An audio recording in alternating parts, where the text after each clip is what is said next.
goy balaner malakenyam na meni plan and share lika kuma kirme yadi ko they can dakama cha they can mo career of course so plan montam plan mit tin ke plan mit let madong boro de yendi ali enti kalientin jen take warga micha chere kuma spele ayo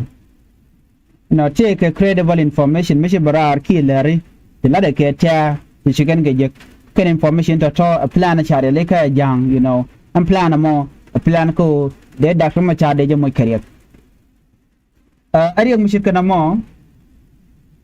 ari ko de dakama cha de that take a problem me de to ga gwa dana take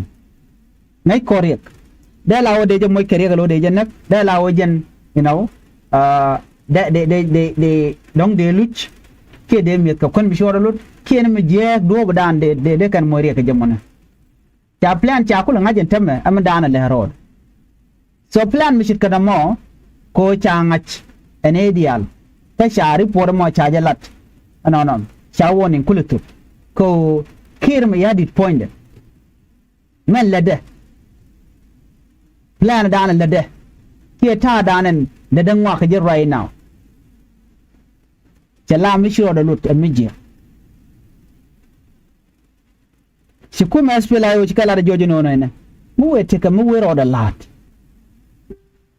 wete mu wero da lat da bikir mi yadit ba plan na mo be jako ba welet be da kuma charbe mu karek na mo ajerek endit rewi ka so Sudan tare kel mi dit mi dia mi chabulong kami ka ko je chong changa dana we tuo kiu kenala ka kuje monin en kuma spele ayo ke ready kamal ke ready ka kor wadangro ti ke ready ne murai kon ke kuiko de soldan da te kamal da ken ma charjera maniam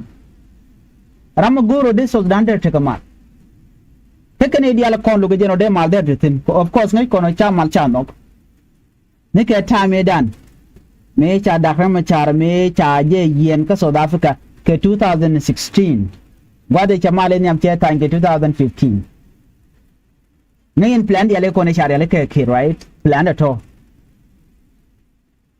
plan kir mi yadi de toni ka plan de chudien lot ka plan de je ngai ne dia le en plan de kono cha la de President Kiir plan anyam nan gure che gure dare yiye Dr. Machar dare jaba 2016 edan kan Dr. Machar ken medan ngol jaka me we ka Congo ka DRC Congo me we ka je kan di nika an Dr. Machar che chelu a plan Kiir mi yadi me chala de Salva Kiir ngane chalo kwan gwa Dr. Machar me che Dr. Machar me che joj wa de dane che ko che tok ka presidential palace ke juba ngane che lat gosde en che tabande nga che lat gosde tan istur no mo chane yanga me che taban lat gosde tikire guje nodi Nuer di al buga chuong kel ka nga ka taban se bu taban tan le we ki election ki ba ko en kwar bala de tele Dr. Machar ne de jenodi chi taban de ngai che de pat dong de pam ne jen ko dwala jenen kir ka nga te Dr. Machar so plan jena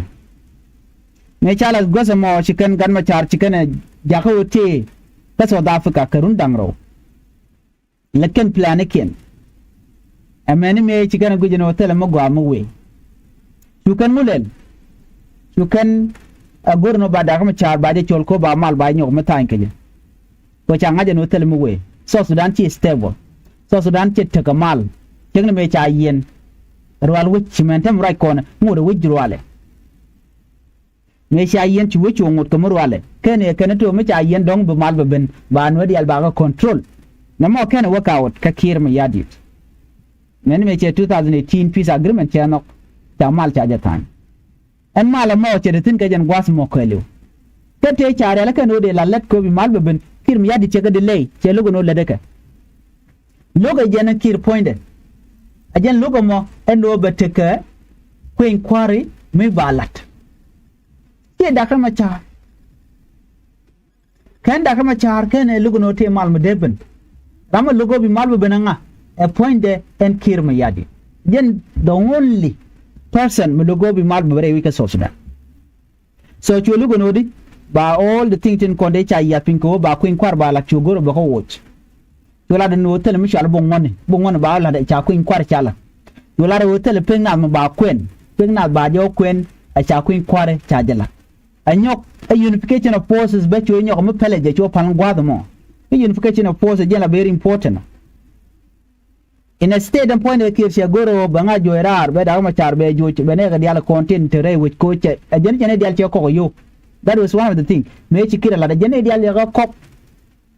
En ko che kongne dia la to. A jeno chireng ma char che tel supporter. Ko di kon yenen tem re do aran kan were jongli apenal unit state. Go dia li januar cha ko kop were kono no kan yu. Kin were kono goro den na de te kama. Kon wele nak katiketin. So chi dagma char chongut te chongnak. Machadar ma charta me michum kore betu ka jen 2025 ampai we ka jen pai dog dan ko yan ka je chanya nang rod bakel ka pai jok ron kin dang ro jen nang rod bak ron kin dang jen nang ro di me cha yen kel ka ne ka dial pot ka ngatin mam pa do ka ne dial ko ken te gare ti jen chu men wala ka ko run ka tem te gare ti jen lo ka ke ngu mi choda lat te mal mi chibin nan te la mal ti wo no pone kir mi yadi wen wer we nak ke steni ken